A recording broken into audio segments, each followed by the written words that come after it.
Elman Arıcı mənə dedi ki, Elbrus vəziyyət çox ağırdır, Rusların arasında söz-söhbət gedir ki, Şuşaya hücum olacaq.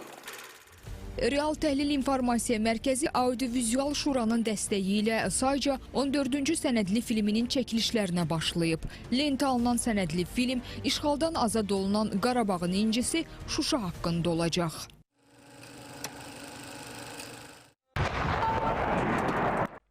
Şuşa qan təzyiqi sənədli filmində 1992-ci ilin ilk 4 ayına ekskursiya ediləcək. Strateji baxımdan Qarabağın ən əhəmiyyətli nöqtəsi olan Şuşa şəhərinin məğlubiyyət tarixçəsi veriləcək. Hadisələr birbaşa şahidlərin dilindən təsvir olunacaq. Çəkilişlər Şuşa şəhərində və Bakıda aparılacaq. Filmdə Şuşanın işğalı yalnız Şuşada deyil, tarixi proseslərin baş verdiyi paytaxtda da araşdırılır. Ümumiyyətlə, Real Təhlil İnformasiya Mərkəzinin silsilə filmləri və ümumiyyətlə ən yeni tarixə yanaşması çox fərqlidir. Çünki müqayisə, təhlil və nəticənin faktiki olaraq tamaşaçıya buraxılması. Amma o qədər strateji, konseptual bir təhlil var ki, və şahidlər. Çünki bizdə elə kadrlar var ki, o kadrların şahidləri var. Onları yaratmış insanlar var. Onlar da bizim filmdə təbii ki yer alır, danışırlar. Bu dəfəki filmdə? Bəli, şahidlər danışır. O hadisələri çəkən insanlar danışır. Və o baxımdan biz çalışacağıq ki, bu filmdə məhz Real Təhlil İnformasiya Mərkəzinin xəttinə uyğun olaraq növbəti bir ən yeni tarix dərsini ortaya qoyaq. Şuşa qan təzyiqi filmi may ayında yayımlanacaq.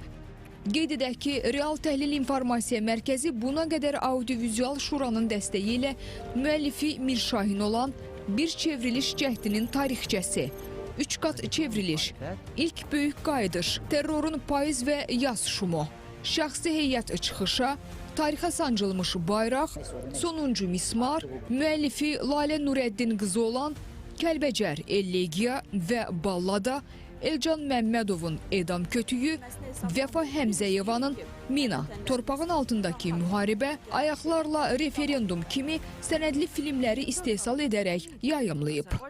Azərbaycanda daha heç bir xarici ölkənin hərbi bazası yoxdur. Fevral ayıdır. Mən Xocaldayam. Bir vaxtlar qaranlığa aparan yollar indi işığa doğru uzanır. Dövlətçilik, sabitlik və Azərbaycançılıq üzərində qurulan yol.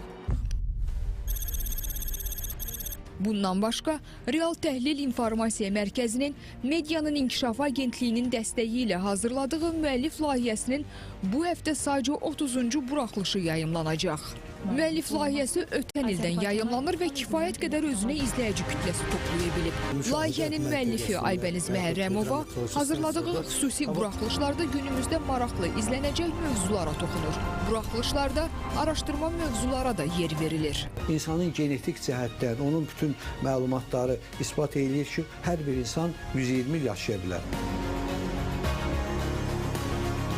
Müəllif layihəsi həyatın müxtəlif mövzularını əhatə edən, müəllifin şəxsi baxış bucağı ilə təqdim olunan yaradıcı bir platformadır. Yəni, burada müəllif həm şəxsi müşahidələrini, həm də elmi və ictimai araşdırmalara əsaslanaraq daha çox tez-tez nəzərdən qaçırılan mövzuları gündəmə gətirir. Yəni, burada konkret mövzu sərhədi yoxdur.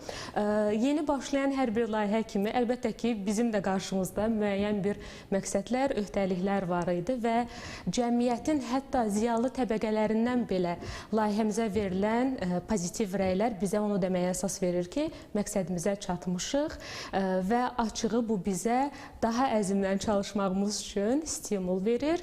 Bu həftə müəllifin 30-cu buraxılışı yayımlanacaq. Hər həftənin 6-cı günü saat 19:15-də Real Televiziyasının efirində müəllif layihəsini izləməyə dəvət edirəm və elə bu həftə də çox maraqlı və ən əsas da lazımlı bir yayım olacaq. Qeyd edək ki, təqdim edilən sənədli filmləri və layihələr tamaşaçı kütləsi tərəfindən böyük maraqla qarşılanır.